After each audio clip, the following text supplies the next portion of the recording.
Magandang araw po mga kasundo. Bago ko po simulan ang ating kwento, ay may natutunan po akong matandang kasabihan.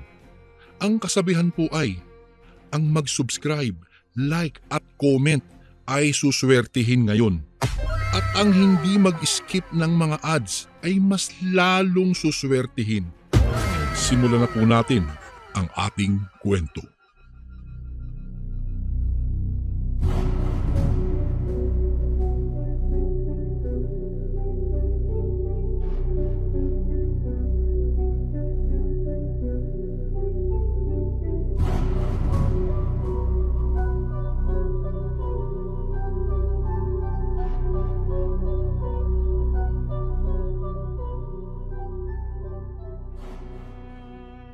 Magandang gabi sa iyo, Kuya Bari. Nais ko lang po sanang magbahagi ng istorya sa inyong channel. Siya nga po pala. Ako po ay itago niyo na lamang sa pangalang Wally. Ang kwentong ito ay naging karanasan namin ng aking pinsang tawagin na lang natin sa pangalang Francis. Nangyari ito noong minsan niya akong isinama sa bahay ng kanyang kaibigan na huli nang malaman naming may lahi palang aswang. Tawagin na lang natin siyang Gio. Insan, samahan mo naman ako kina Gio. Pista kasi sa baryo nila at tiyak na maraming inumin doon, pre. Wika niya sa akin. Nung una ay nag-aalangan ako. Kung sasama kasi ako sa aking pinsan ay wala akong kakilala maliban sa kanya. Isa pa ay malayo ang nasabing lugar at kapag kaganoon ay kinikilabutan ako sa hindi ko naman mawaring dahilan. Wala ka bang ibang maisasama? Para kasing nananamlay ang katawan ko eh. Tugon ko sa kanya. Ako naman, wala. Ikaw lang kasi. Sige na, pangako hindi tayo magpapagabi doon. Wika niya sa akin. Dahil nadala na ako sa pagmamakaawa ng aking pinsan at sa pangako niya ay nagpasya akong sumama sa kanya. Noon din ay naligo na ako at saka nagbihis ng magara. Subalit, bago pa man kami makaalis ng bahay ay naisipang kong magdala ng kalamansi. Naku, mas mainam nang makasiguro. Mahirap na, baka kasi may aswang sa baryong iyon. Wika ko sa aking sarili. Nakita naman ni Francis ang paglalagay ko ng kalamansi sa aking bulsa, kung kaya nagtanong siya. Para saan yan, pinsan? Napangiti ako sa kanya at pagkatapos ay malumanay na sumagot. Pandepensa lang ito, insan. Mahirap na. Baka aswang pala ang ating makakasalamuha doon at mahawaan tayo ng hindi natin nalalaman. Tanging pag-iling lang ang naging tugon sa akin ng aking pinsan. Nang mga sandaling iyon ay nagpasya kaming maglakad na patungo sa kalsada. Malayo kasi ang baryo ng kaibigan ni Francis, kung kaya kailangan talaga naming sumakay ng isang tricycle. Makaraan ang ilang minutong paghihintay ay may dumaan ng tricycle. Sumakay kami roon ng aking pinsan at sa hindi namin inaasahan ay may narinig kaming nag-uusap, dalawang babae na kasabay namin.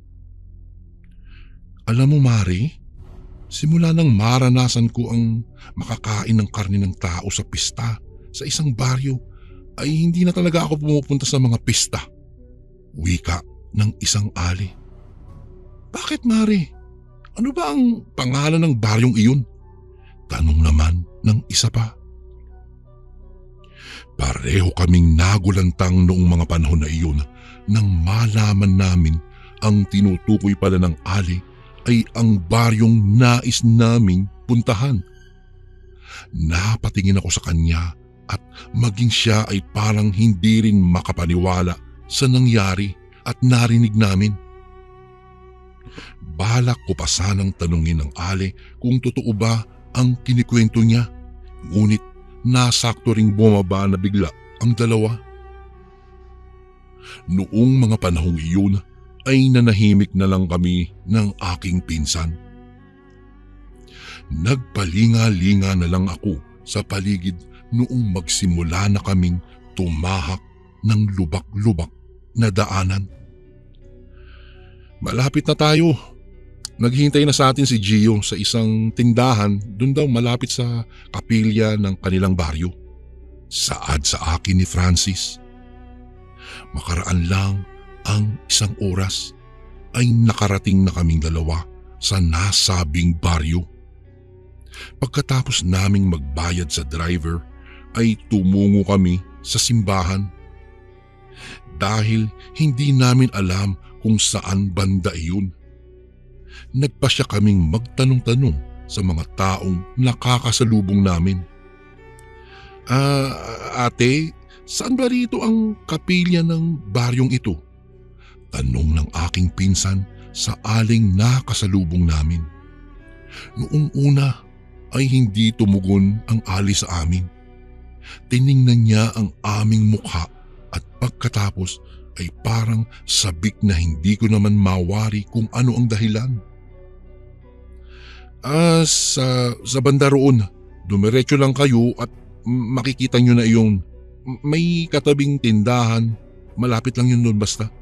Wika niya. Kahit na nag-aalangan kami sa sinabi ng aling iyon, ay nagpasalamat na lang kami at saka nagsimulang tumungo sa tindahan kung saan naghihintay sa amin si Gio. Habang kami ay naglalakad, kapansin-pansin ang mga pagtitig sa amin ng ibang tao. Para kasing may binabalak silang masama sa amin. Pagdating namin sa tindahan ay naroroon na nga ang kaibigan ni Francis. Ipinakilala niya kami sa isa't isa at naglakad na kami patungo sa kanilang bahay. Noong makarating na kami sa bahay ni Gio, ay niyaya niya kaming kumain. Kahit na medyo nandidiri ako sa masangsang na amoy na aking nalalanghap, ay hindi ako tumanggi sa pagkain. Mga pre, pagkatapos yung kumain mamaya, huwag muna kayong umuwi Iinom tayo. Sayang naman ang binili ko kung hindi ito maiinom ngayong pista. Nakangising wika ni Gio. Dahil napatango ang aking pinsan, ay wala na akong nagawa. Batid kong hindi masusunod ang ipinangako niya sa akin na kami ay kaagad na uuwi at hindi kami magpapagabi sa nasabing baryo. Iyon nga po, Kuya Bari. Pagkatapos naming kumain ay agad na inihanda ni Gio ang mga basong aming gagamitin at ang iinumin namin. Noong mailapag na iyon sa mesa ay muli siyang nagpaalam. Mga pre, sandali lang at kukunin ko ang pulutan natin. Wika niya sa amin. Noong mga panahong iyon ay nahiwagahan ako kay Gio. Para kasing kumislap ang mga mata niya nang wikain niya iyon. Animoy espesyal ang pulutan kung kanyang itrato. Ano kaya ang pupulutanin natin? Tanong ko sa aking pinsan. Shh, ka na maingay. Hindi ko alam. Baka isa rin sa ating kinain kanina. Tugon niya sa akin. Bago ko po ipagpatuloy ang kwentong ito ay may request sana ako sa iyo kasundo. Isang pindot lang ito kasundo sa subscribe button namin. Malaking tulong po ito sa amin kasundo upang mapagpatuloy pa namin ang mas marami pang magagandang kwento. Salamat sa pag-subscribe mo, bagong kasundo.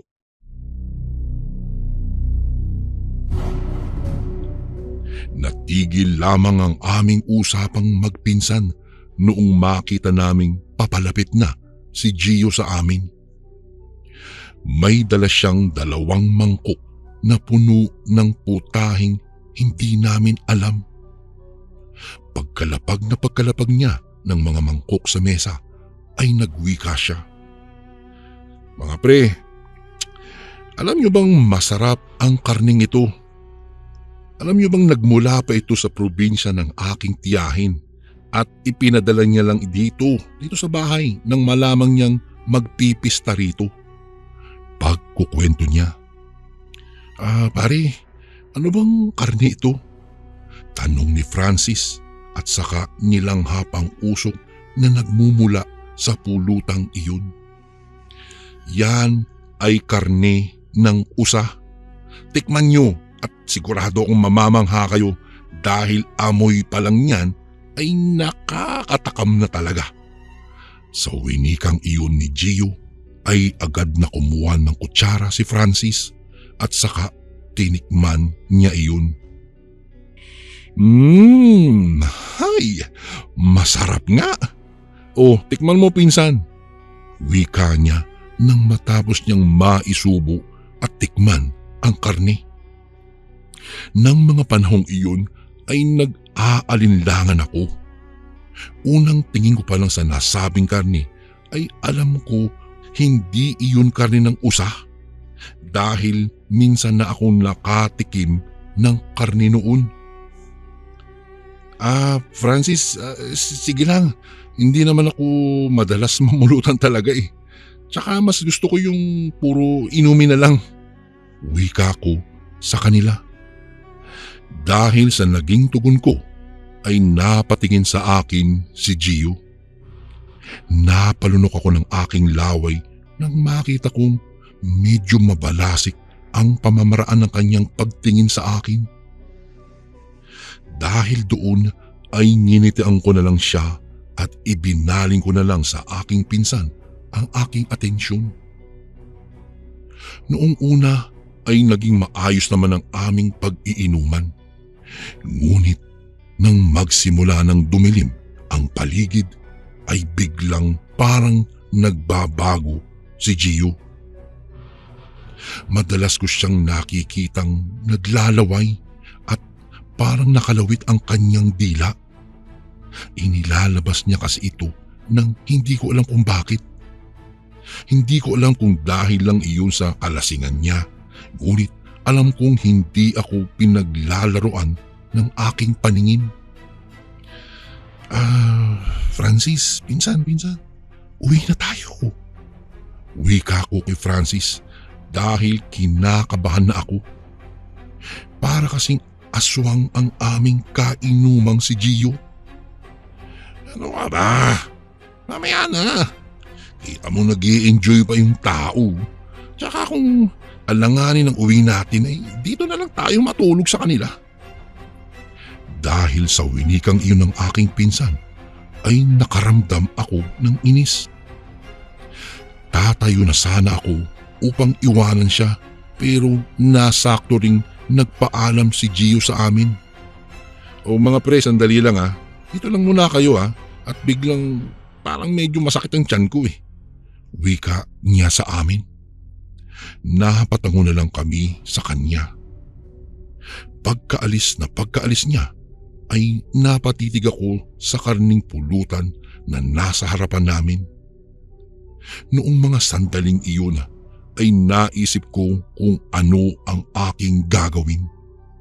Dahil nakayuko na ang aking pinsan noon dahil nga sa kalasingan. Kinuha ko ang kalamansing nasa bulsa ko. Walang pag-aalinlangan kong hiniwa iyon at dahan-dahan kong piniga ang katas noon sa karne ng usa. Naghintay ako ng ilang saglit. Panay na rin ang aking paglinga noong mga sandaling iyon dahil baka maabutan ako ni Gio. Uy, hindi! Bulalas ko. Kitang-kita ko kasi kung papaano nagkaroon ng parang amag ang karne at nagbago ang anyo noon. Parang karne ng tao to ah. Nang mga panahong iyon ay nawala ang aking kalasingan. Dali-dali kong niyugyug si Francis upang kahit papaano ay mawala ang kalasingan niya. Pinsan, umuwi na tayo. Hindi karni ng usa ang pulutan natin, kung hindi karni ng tao. Tingnan mo, may parang mga daliri nung may kuko at saka mayroon pang buhok. Dahil sa narinig ni Francis ay dali-dali rin siyang tumayo. Maging siya ay parang nawala na rin ang kalasingan. Madali, tumakas na tayo, wika ko sa kanya.